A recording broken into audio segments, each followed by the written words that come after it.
जो दीवार पर पानी टिकने ना दे, ट्रूली ड्यूरेबल।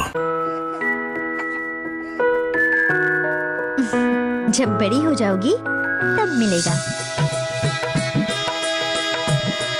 ये तुम्हारे लिए, अब तुम बड़ी जो हो गई हो। रिश्तों को लगे हीरे की उम्र। TC jeweller, jeweller for generations. People define their own luxury by antique artifacts, advanced technology, maybe expensive jewelry for few. For me, it's just my peace of mind. Sarah reflects your style. फिर आ गया Tata Motors ultimate दिसंबर offer. ले आइए अपनी पुरानी car, कोई भी model किसी भी कंडीशन में, और पाइए अपनी कार का सबसे बेहतर रीसेल मूल्य, प्लस 40,000 का exchange bonus, plus year and cash discounts नई टाटा कारों पर। जल्दी कीजिए।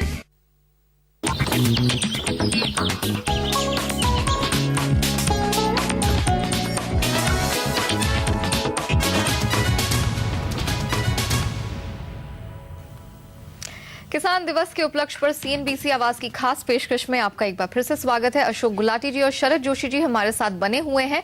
अब हमारी इस खास चर्चा में हमारे साथ हिंदू बिजनेस लाइन के कमोडिटी एडिटर जी चंद्रशेखर भी जुड़ चुके हैं। चंद्रशेखर साहब, स्वागत है आपका। हम ये समझने की कोशिश कर रहे थे शरद जोशी जी से और गुलाटी साहब से कि क्यों हालत हमारे किसानों की इतनी खराब है। पैदावार करते हैं लेकिन फिर भी उनको सही कीमत नहीं मिल पाती। आपके अनुसार कहाँ पॉलिसी रिफॉर्म्स में गड़बड़ी है, कहाँ सुधार की जरूरत है? मैं समझता हूँ हमारा देश में जो ग्रोथ ओरिएंटेड पॉलिसी कहा जाता है वो नहीं है। हमें ग्रोथ ओरिएंटेड पॉलिसीज चाहिए, नंबर 1।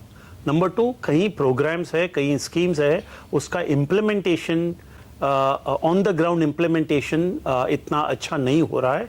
काफ़ी इसमें there is a lot of wastage of money. और एक हमारा इरिगेशन प्रोजेक्ट जो है सबसे बड़ा एक महत्वपूर्ण एग्जाम्पल, उदाहरण है of wastage of money without delivering results. तीसरा है, हमने कोई कैपेसिटी बिल्डिंग किया नहीं है फॉर द फार्मर्स। किसानों को हमें कैपेसिटी बिल्डिंग करना चाहिए ताकि किसान मार्केट्स और मार्केटाइजेशन का जो दबाव है उसके सामने वो खड़ा रह सके। We need to build capacity in the farmer to face the onslaught of markets and marketization. हमने किया नहीं है। तो obviously agriculture is not a paying proposition. किसान को इससे पैसे नहीं मिल रहा है। आप सिर्फ देखिए एक गवर्नमेंट सरकारी दफ्तर में एक प्यून को महीने में 8 या 10 हज़ार रुपए का तनख्वाह मिलता है जी। हर महीने, यानी साल का 1,20,000 रुपया। कितने किसान हैं हमारे देश में जो एक सरकारी दफ्तर में प्यून के जितना उसको तनख्वाह है उतना उनको आमदनी मिलता है? नहीं, बहुत कम हो जाता है। और ये हालत तब है सर जबकि पिछले 5 साल में करीब 70% के आसपास एमएसपी हमने इनकी बढ़ाई है, और उसके बाद हम देखते हैं कि सड़कों पर आलू फेंका जा रहा है, छोटी मोटी नहीं बड़ी तादाद में। गुलाटी साहब, आपने बहुत बड़ी बात कही कि जिस देश में किसान खुश नहीं है वो देश चैन से रह नहीं सकता। आपसे मैं समझना चाहूंगा कि एजेंडा को कंपेलिंग बनाने के लिए, फोकस में रखने के लिए क्या करने की जरूरत है। और एक प्रोवोकेशन अभी दिया है जोशी जी ने, वो ये सवाल है कि जो हमारा कमोडिटी फ्यूचर मार्केट है उसमें किसान की असली हिस्सेदारी नहीं है। कहा गया कि प्राइस डिस्कवरी होगी उनके लिए, पता नहीं किसके लिए होती है। इतना वॉल्यूम जो बनता है उसका फायदा किसको मिलता है? आप क्या कहेंगे कि ये जो हम चाहते थे कि एक अगले स्टेज में हम जाएंगे फ्यूचर्स मार्केट को लेकर के, हम उसमें फ्लॉप रहे हैं या उसको हम फॉल्टी तरीके से चला रहे हैं? देखिए, आपने प्रश्न जो रखा है कि एजेंडा में किस तरह से कृषि को हम ऊपर ला सकते हैं। आप पिछले तीनों प्लान देख लीजिए, 11वां, 10वां और 9वां।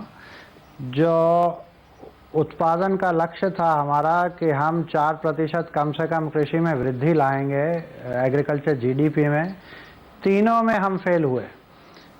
इस बार 3.2 से ऊपर नहीं जाएगी, पिछली बार 2.5 थी, उससे पहले 2.4 थी। और हम उससे सीखते नहीं हैं कि अगर 4% एग्रीकल्चर में आपको जीडीपी की वृद्धि चाहिए तो कितनी इन्वेस्टमेंट लगानी पड़ेगी। तो पहली चीज़ है कि सरकार अगर पॉवर्टी दूर करना चाहती है इस देश की, रियल जो गांव में है और जिसका मेन कृषि पर निर्धारित है, जब तक कृषि को 4-5% के दर से आप नहीं बढ़ाएंगे, आपको पॉवर्टी दूर करने के लिए दुगना तिगना समय लगेगा। ये पहली चीज समझने की है। और उसमें इन्वेस्टमेंट जो आज की डेट पे है, आप पूरे कृषि मंत्रालय का जो बजट है वो 20,000 करोड़ रुपए सालाना है, जिसमें से 2,000 करोड़ रुपए मुश्किल से रिसर्च के ऊपर जाते हैं ICAR के जी। 75% उसमें एडमिनिस्ट्रेशन में जाता है। तो रिसर्च नहीं होगी, सीड कहाँ से आएगा, उत्पादकता कहाँ से बढ़ेगी, ये 20,000 करोड़ नहीं 200,000 करोड़ की इन्वेस्टमेंट मांगता है, तब जाके सुधार होगा। दूसरा मुद्दा है आपका के जो कीमत मिल रही है, आप हमेशा 90% बात करते हैं प्रोडक्शन बढ़ाने की। जब किसान प्रोडक्शन बढ़ाता है, आलू की कीमत देख लीजिए आज क्या हाल हो रहा है उसका।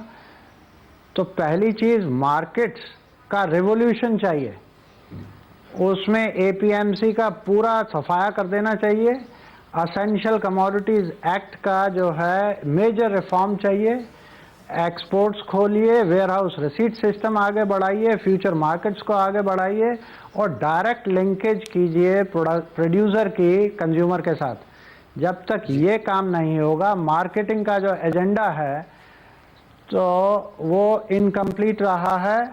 और सुधार जो आपने रिफॉर्म्स किए हैं उसमें एग्रीकल्चर ऊपर एजेंडा में आया नहीं है और किसान की हालत सुधरी नहीं है। जी, फिलहाल छोटा सा ब्रेक लेंगे और चर्चा जारी रहेगी ब्रेक के बाद जोशी जी, गुलाटी साहब और चंद्रशेखर जी से।